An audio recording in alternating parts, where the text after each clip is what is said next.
राजकीय महाविद्यालय लक्ष्मणगढ़ से भूगोल सहायक आचार्य। हम बीए पार्ट सेकंड में मानव संसाधन के बारे में अध्ययन कर रहे हैं। मानव संसाधन के रूप में इसका क्या महत्व है और जनसंख्या का वर्तमान वितरण या उसकी जो विशेषता है, वितरण की विशेषता क्या है, इसके बारे में आज हम अध्ययन कर रहे हैं। हम जानते हैं कि मानव अपने उपयोग के लिए संसाधनों का विकास करता है और इसी कारण से संसाधन भूगोल में मानव का संसाधन के रूप में अध्ययन किया जाता है, जिसके बारे में एक बड़ी प्रचलित संकल्पना या कंसेप्ट है कि संसाधन होते नहीं अपितु बनाए जाते हैं। और ये कौन बनाता है? मानव अपनी आवश्यकताओं और उपयोग के लिए बनाता है। अब जो मानव है ये वातावरण के साथ में अन्योन्य प्रतिक्रियाएं करता है, संघर्ष करता है और परिवर्तन का प्रयास भी करता है। इन सब के द्वारा यह समायोजन करता है, एडजस्टमेंट करता है, यानी कि इन सभी एडजस्टमेंट्स के द्वारा नए परिवेश या वातावरण का निर्माण करता है, जिसको कहा जाता है सांस्कृतिक वातावरण।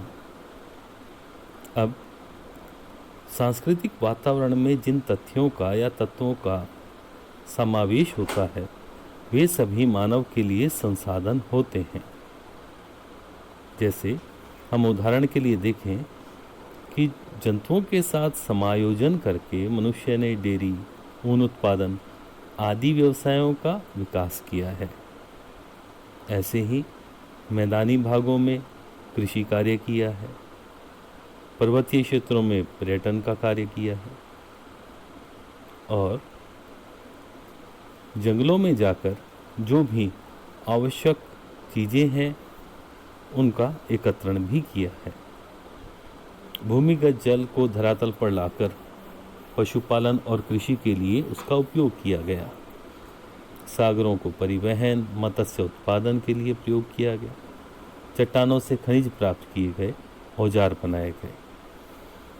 इस तरह से अनेक ऐसे उदाहरण हैं जिससे हम यह समझ सकते हैं कि मानव संसाधन का अध्ययन बहुत आवश्यक है।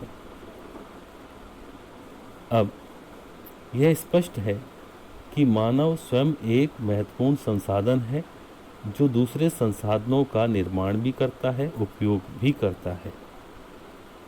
अब इसकी विशेषताएं क्या हैं? इनके बारे में कि जनसंख्या की जो विशेषता है या मानव संसाधन कहाँ पर किस रूप में पाया जाता है, तो मनुष्य की जनसंख्या लगभग 7.5 अरब से अधिक है और अलग अलग 7 महाद्वीपों में इसका वितरण अलग अलग पाया जाता है। जनसंख्या के भौगोलिक वितरण पर अगर दृष्टि डाली जाए तो विश्व का लगभग 85% जनसंख्या का भाग उत्तरी महाद्वीपों में है और 15% जनसंख्या दक्षिणी महाद्वीपों में यानी दक्षिणी अमेरिका, अफ्रीका और ऑस्ट्रेलिया में निवास करती है। अगर भूमध्य रेखा को आधार बना लें तो इसके उत्तर में 90% और भूमध्य रेखा के दक्षिण में यानी दक्षिणी गोलार्ध में केवल 10% जनसंख्या रहती है। इस तरह से अक्षांशीय विस्तारों के अंतर्गत 20 से 60% उत्तरी अक्षांशों के मध्य विशेषतः पुरानी दुनिया में विश्व की काफ़ी अधिक जनसंख्या पाई जाती है। जनसंख्या के वितरण तथा घनत्व का ऊंचाई पर भी प्रभाव देखा जाता है। जैसे पृथ्वी की 60% जनसंख्या समुद्र से 200 मीटर की ऊंचाई तक ही निवास करती है और जैसे जैसे ऊंचाई बढ़ती है जनसंख्या कम होती जाती है। इस तरह से जनसंख्या का ये जो वितरण है ये काफ़ी विषम मिलता है, असमान मिलता है। और यह असमान जनसंख्या का वितरण संसाधनों के प्रति समायोजन तथा मानव इतिहास की कई दशकों या कई शताब्दियों पर अनेक सांस्कृतिक और प्राकृतिक प्रभावों का परिणाम है। जनसंख्या के क्षेत्रीय वितरण को अनेक प्रकार के जटिल कारक प्रभावित करते हैं। इसके बारे में विस्तार से हम अगली कक्षा में अध्ययन करेंगे। Thank you.